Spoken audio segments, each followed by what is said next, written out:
Mesdames, Messieurs, chers téléspectateurs d'Africa 24, merci de votre confiance renouvelée à nos programmes, le programme d'Africa 24. On vous l'avait annoncé, on doit recevoir sur ce plateau un candidat exceptionnel parce qu'il est le plus jeune de l'ensemble des 14 candidats et c'est avec Marie-Angèle que nous le découvrons.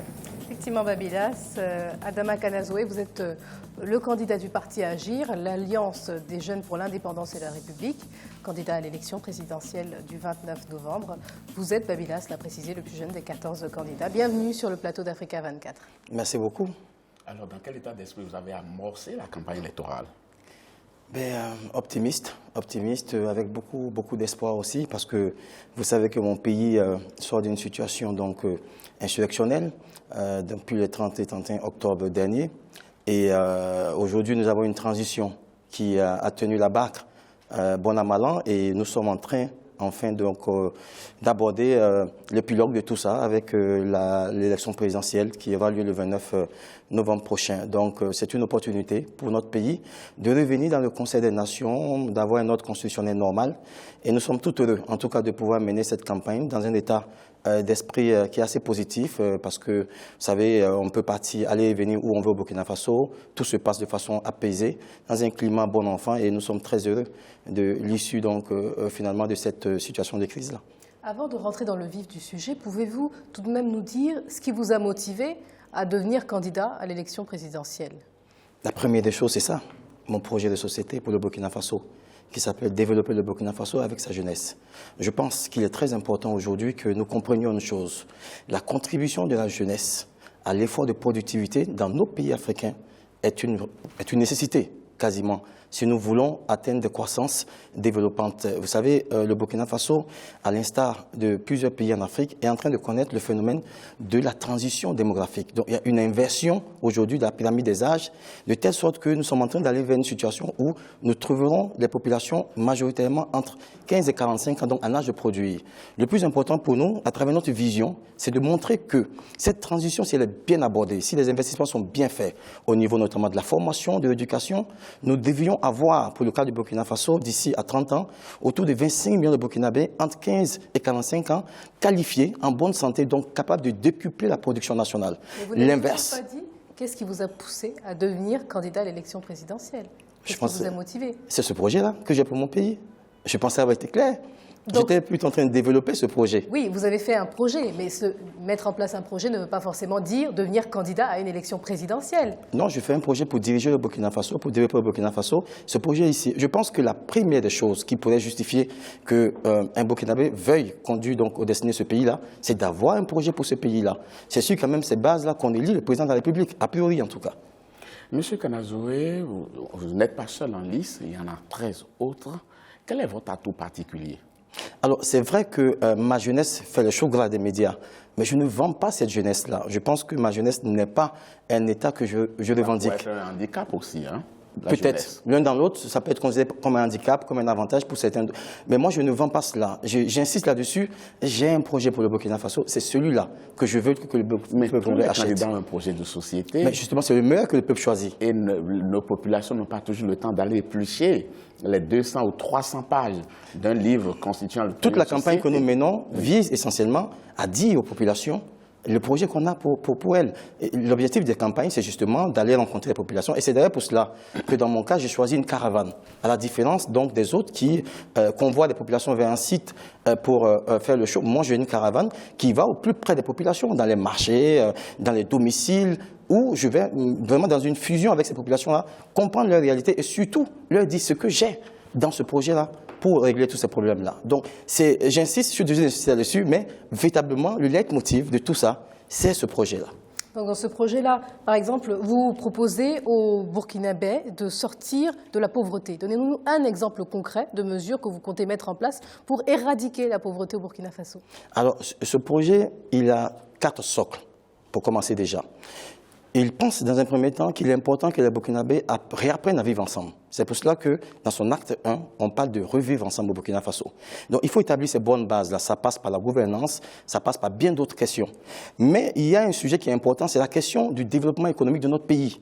Vous savez, le Burkina Faso est un pays qui a un PIB qui est autour de 300 000 francs CFA, finalement. Et les Burkinabés devraient comprendre qu'aujourd'hui, la vraie problématique chez nous, c'est que nous sommes un pays qui ne crée pas de richesse. Les derniers chiffres disent que nous sommes le 16e pays au monde qui crée le moins de richesse. Donc, finalement, la pauvreté que nous vivons est liée également au manque de dynamisme de notre économie. C'est pour cela que dans le pan numéro 2 de notre programme, nous disons qu'il faut aller vers une économie développante. Mais pour cela, il faut établir de bonnes bases. Dans ces bases-là, il y a beaucoup d'éléments. Il y a notamment la question de la maîtrise de l'énergie, pour nous, qui est fondamentale. C'est un facteur de production qui est essentiel pour les différents secteurs de notre économie.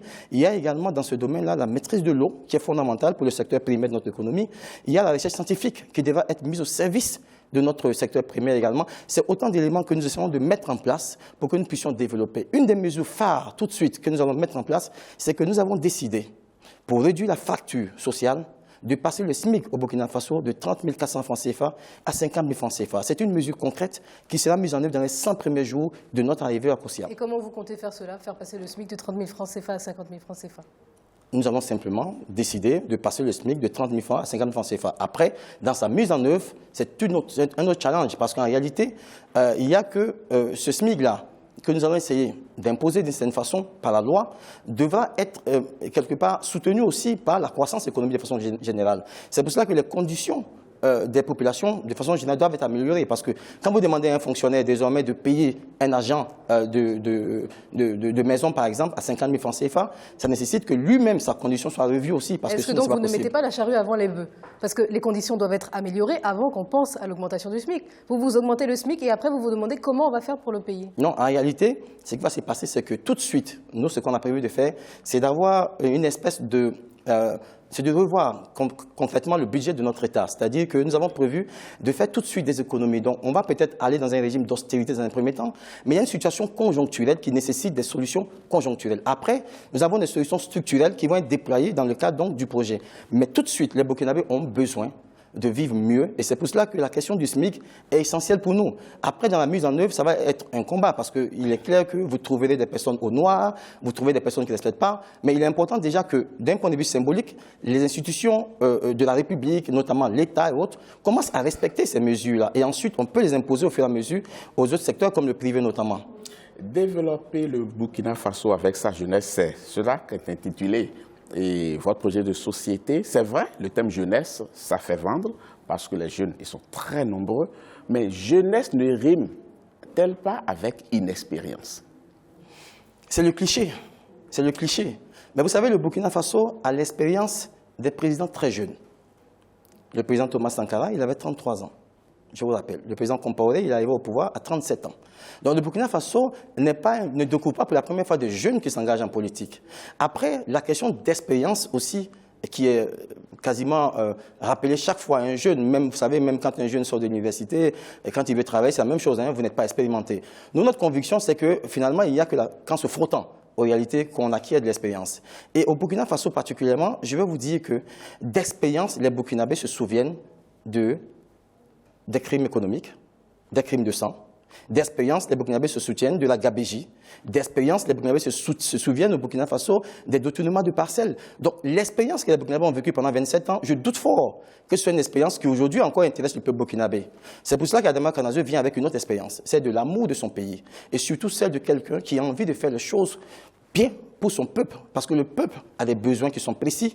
Il faut mettre l'argent du peuple là où le peuple en a le plus besoin. Et c'est cela que nous allons offrir au peuple burkinabé et qui est condensé dans ce document-là. Mais ce que vous comptez offrir également aux Burkinabés, vous l'avez dit juste avant, c'est une période d'austérité dès votre arrivée au pouvoir, pendant 100 jours, le temps de mettre en place vos mesures. Est-ce que vous pensez que cela peut séduire l'électorat? Cette austérité-là, peut-être qu'il fallait que je précise, cette austérité va concerner surtout le train de vie de l'État. Ce n'est pas les populations qui sont affectées. Au contraire, c'est plutôt une austérité au niveau du train de vie de l'État pour permettre justement d'améliorer les conditions des populations. Qu'est-ce que vous comptez, par exemple, supprimer au niveau de l'État? Je vous dis par exemple qu'aujourd'hui, l'un des problèmes du budget de notre pays, c'est que c'est un budget essentiellement de consommation. Ce n'est pas un budget d'investissement, d'où d'ailleurs notre difficulté à créer de la richesse. Ce que nous avons fait, c'est que nous avons décidé d'économiser autour de 300 milliards sur les 1,8 milliards donc, que nous avons au Burkina Faso, où nous avons beaucoup de poches qui sont onéreuses, mais qui ne sont pas des poches nécessaires pour notre pays notamment. Les exemples sont légion, mais nous estimons qu'aujourd'hui, le train de vie de l'État lui-même gagnerait à être révisé. Donc vous menacez la fonction publique? Non, pas du tout. Les emplois de la fonction publique? Non, pas du tout. Au Burkina Faso, par exemple, aujourd'hui, tout le monde parle de la question des V8, qui sont des véhicules avec des consommations exorbitantes, qui sont inutiles dans nos petites villes avec des petites voies. Ça ne va pas vous rapporter 300 milliards. Non, j'arrive. Ce sont autant d'exemples. Je veux dire, il est prévu là-dedans, dans ce projet-là, de faire en sorte que nous puissions économiser notamment au niveau des différents secteurs. En réalité, ce que nous avons récupéré ne va pas simplement être sorti. C'est juste, pour nous, le plus important, c'est d'augmenter la part de l'investissement. Donc, nous avons récupéré tout ce qui se trouve en consommation. Vous savez, par exemple, que nous avons près de 2 milliards qui rentrent dans tout ce qui est matériel donc, de bureautique. Aujourd'hui, vous avez des fonctionnaires qui vous lisent, pour lire un email, qui l'impriment avant. C'est quand même assez difficile à comprendre. Donc, il y a beaucoup d'économies à faire dans tous ces secteurs-là, notamment en faisant en sorte que les TIC aussi soient un peu plus accrus. Monsieur Kanazoé, avec les mesures que vous citez là, vous ne réussirez quand même pas à faire le traitement de choc que vous avez annoncé, hein, parce que vous avez dit que vous allez faire un traitement de choc. Si c'est pour éviter que les gens impriment des mails avant de pouvoir les lire, je ne pense pas que vous arrivez. Non, si vous abordez la question comme ça, oui. Mais après, je vous explique que c'est à l'échelle du pays, quand même. C'est des choses qui sont, peut-être qui paraissent aujourd'hui petites, mais c'est des choses qui, à l'échelle nationale, sont des réalités que nous vivons. Alors, le traitement de choc que vous avez annoncé, c'est quoi le traitement de choc? À quel niveau? Le traitement de choc, vous dites que vous allez opérer un traitement de choc lors d'une de vos sorties médiatiques. Hein. Vous avez dit que vous allez opérer, avec votre projet de société, vous allez opérer un traitement de choc pour pouvoir impacter les gens et avoir des résultats. Je n'ai jamais dit ça. Ah bon? Non, je suis désolé, je n'ai jamais dit ça. Mais c'est important quand même que, si vous avez une question précise sur ce que nous comptons faire, oui nous pouvons y répondre. Nous disons simplement qu'aujourd'hui, ce projet que nous proposons au Burkinabé, là-dedans, il y a clairement que l'État devra faire beaucoup d'efforts. Moi, je l'ai dit, la première des choses pour moi, il faut créer des richesses. C'est la meilleure façon de pouvoir augmenter notre croissance. Parce que l'investissement n'existe pas. Et c'est pour ça que dans les bases de notre économie, nous avons dit que nous allons faire en sorte que la part de l'investissement dans le budget de l'État soit accrue jusqu'à 35%. Nous avons également dit dans notre projet que nous allons faire en sorte de capter le maximum d'investissements étrangers. C'est important aussi pour nous. Nous avons dit également là-dedans qu'il va falloir que nous travaillions à ce que la recherche scientifique, tous ces éléments soit vraiment au service de notre économie. Et c'est investissement dans quoi exactement? Justement, c'est ce que j'allais dire. Tous ces éléments-là pour nous, ça doit nous permettre, ces bases-là devaient permettre de booster les 3 secteurs de notre économie. Je vais parler du primaire. Aujourd'hui, notre agriculture a un gros potentiel. Vous savez, nous avons autour de 9000 hectares qui sont disponibles au Burkina Faso. Il n'y a que le tiers qui est utilisé. Cette agriculture-là a besoin de financement, aussi bien étatique que privé. Nous pensons que cette agriculture pourrait bénéficier notamment de cet investissement-là. Nous pensons également que la maîtrise de l'eau pourrait faire en sorte que cette agriculture également puisse connaître une bonne productivité développante. Nous pensons que ce sont autant de facteurs de développement qui pourraient aider en chose.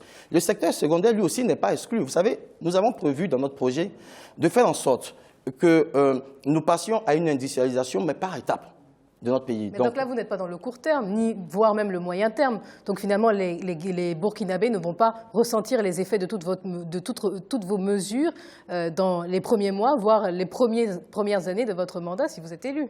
Non, notre projet n'est pas là pour du court terme. C'est un projet structurel. On ne va pas résoudre tous les problèmes des Burkinabés avec des mesures conjoncturelles. Donc vous n'avez pas prévu de court, moyen et long terme dans vos mesures? Si, bien sûr. Il est très important pour nous, dans un premier temps, de régler les problèmes des Burkinabés qui sont les problèmes les plus urgents. Nous avons dit pour cela qu'il va falloir que l'État fasse l'effort de réduire son train de vie pour que nous puissions récupérer de la manne financière et la remettre dans l'investissement. Ça, c'est important. Ensuite, ce que nous disons, c'est que nous avons également des visions structurelles qui demandent de mettre des bases en place. Et ensuite, on va partir de ces bases-là également de booster le primaire, le secondaire, le tertiaire. Ce sont tout ça. Mais il y a vraiment des mesures structurelles qui pendant, dans un document, vous avez des mesures qui vont sur 10 ans. D'ailleurs, des mesures où nous avons la prétention de rebeloter le mandat. Il y a des mesures qui vont sur 5 ans. Donc, et notre entendement à nous, on l'a toujours dit, le peuple burkinabé n'est pas un peuple qui ne comprend pas la situation de son pays. C'est un peuple avec qui il faut discuter et avec qui il faut planifier le développement. Par moment, vous savez, il y a des mesures face auxquelles on fait un peu la politique de l'autruche parce qu'on estime que c'est trop onéreux. On préfère ne pas les garder. C'est le cas de l'université de Ouagadougou. On préfère ne pas les garder parce qu'il faut 1000 milliards pour relancer l'université. Je dis non. Il faut y aller frontalement. Il faut affronter le problème parce que le problème ne va pas partir. Vous le déplacez, affrontez-le, mais planifiez, discutez avec les acteurs sociaux qui savent ce que le pays peut offrir et planifiez dans le temps.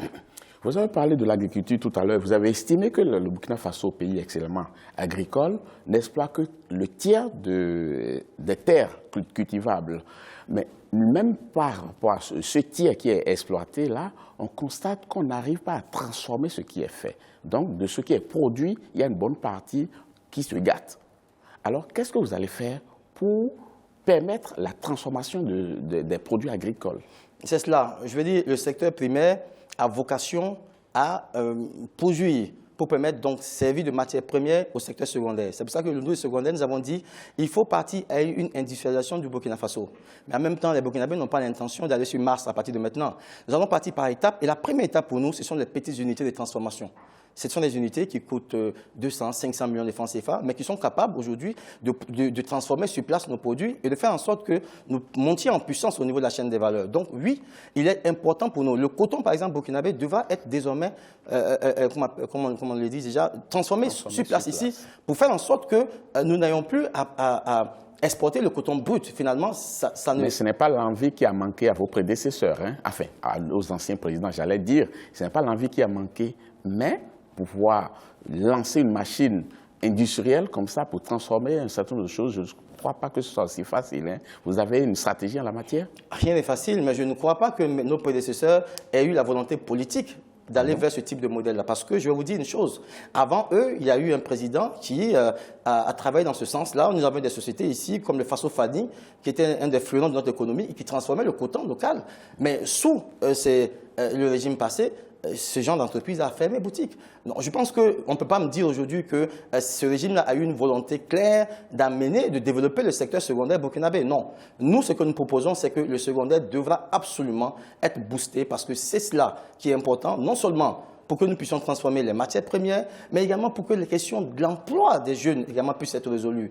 Comment pouvoir aboutir si nous avons un secteur secondaire qui n'est pas bon? Même le tertiaire, finalement, tout est imbriqué. Et donc l'emploi des jeunes, par exemple, comment vous comptez résoudre cette problématique-là? En réduisant encore une fois le train de vie de l'État, ou là vous avez d'autres sources de financement éventuellement? J'ai le sentiment que vous pensez que tout se résume à réduire le train de vie de l'État. Non, je vous rassure. Mais je vous rassure, ne vous en faites pas. Dans mon projet, il n'y a pas que ça. Hein. La question du financement du projet qui est de 11 000 milliards, je vais vous en parler quand vous me poserez la question tout à l'heure. Je vous en fais pas. Allez-y, je vous en prie. Mais pour ce qui est de la question de l'emploi des jeunes, j'aimerais dire la chose suivante. Vous savez, il y a pour nous deux aspects. Aujourd'hui, le bassin de l'emploi n'est pas assez large. Il y a deux aspects. Il y a la stimulation de l'embauche des jeunes, pour nous, qui est un chantier.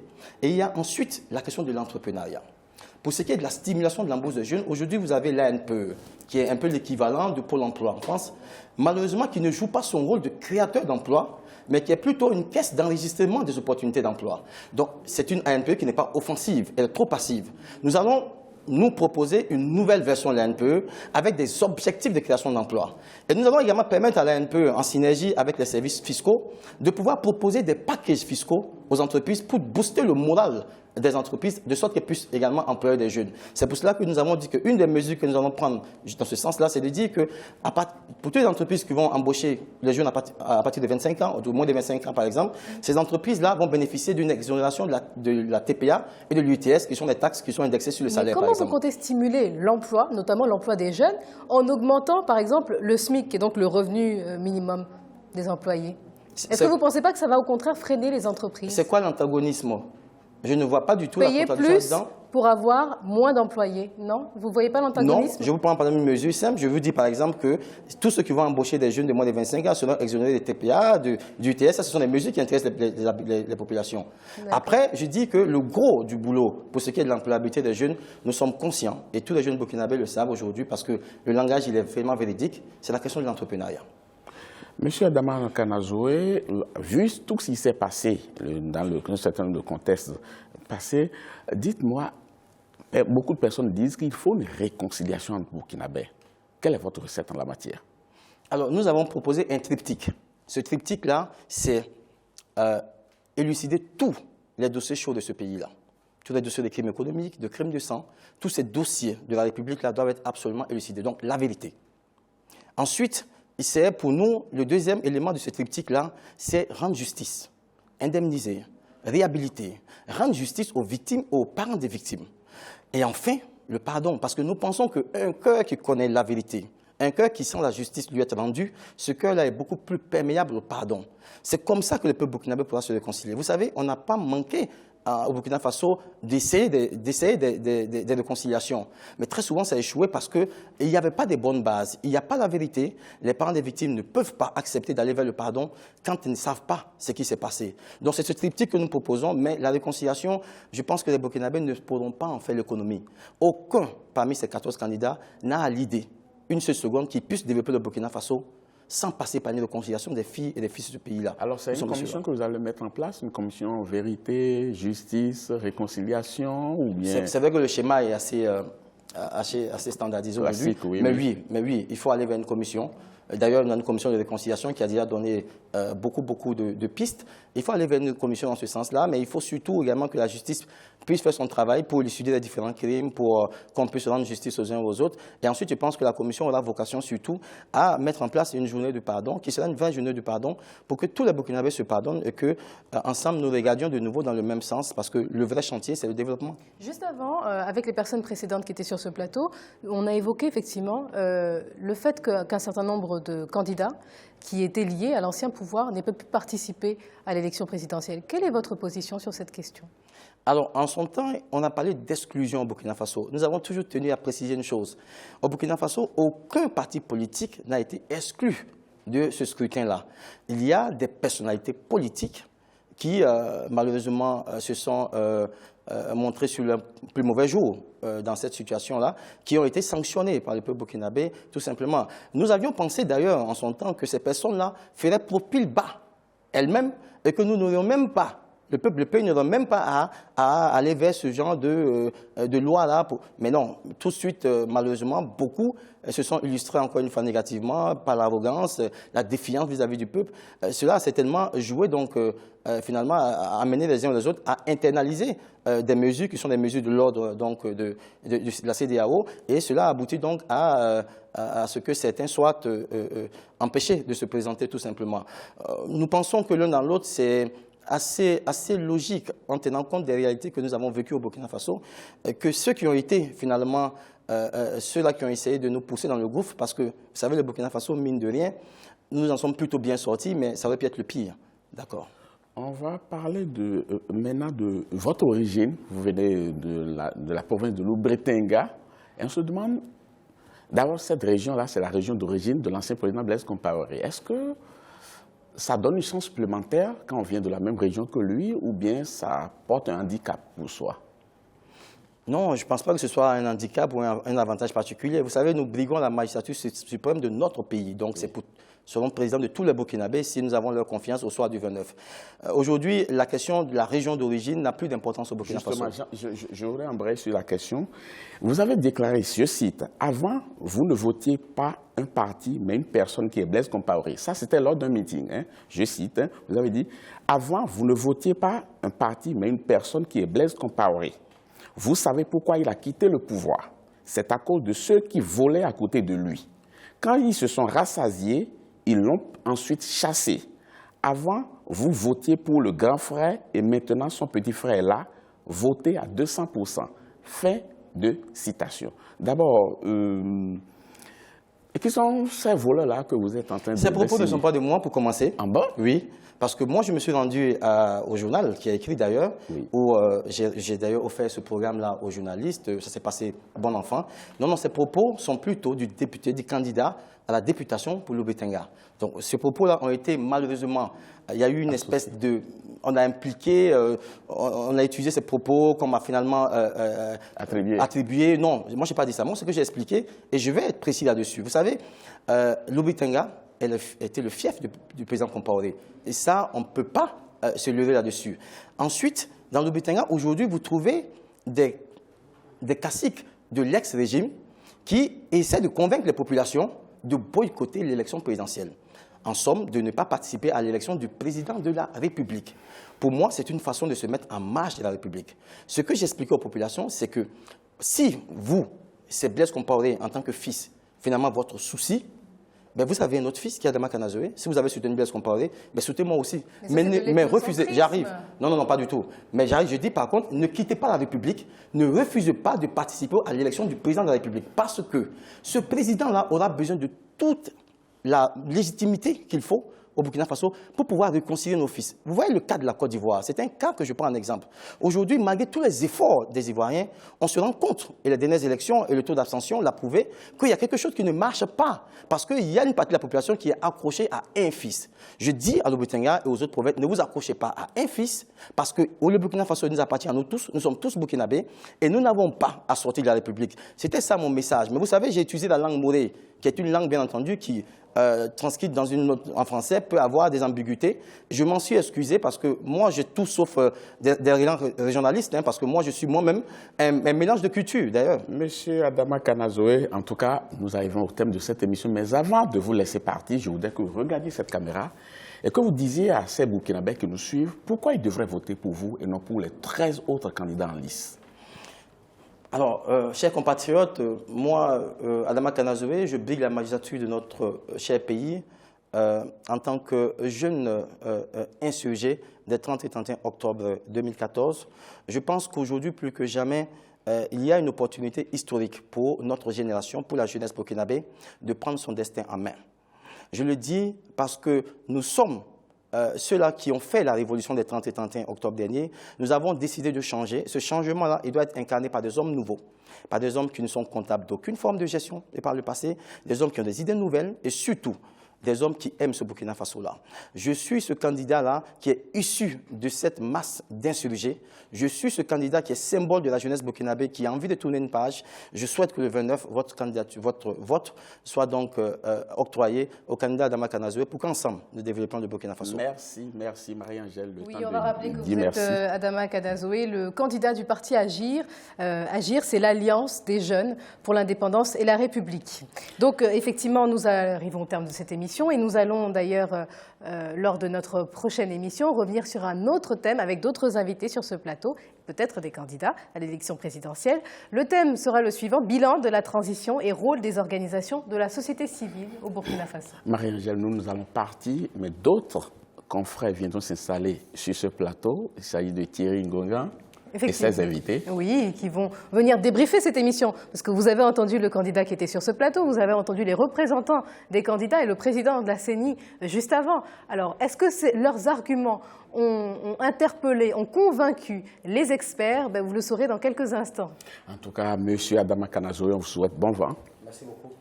On sera très prêt pour voir ce que vous faites sur le terrain, comme l'a prouvé tout à l'heure le journal de campagne. J'aimerais bien vous offrir ce document-là. Avec plaisir, voilà. Avec plaisir. Et puis, vous l'avez le ressenti dans la suite des événements. Quant à vous, chers téléspectateurs, nous sommes à la fin de cette émission. Merci beaucoup de l'avoir suivi. Marie-Angèle, on sera là demain, non? Effectivement, Babila, c'est tout à fait. Prenez le rendez-vous, soyez surtout pas absents, parce que le meilleur reste à venir. À très bientôt.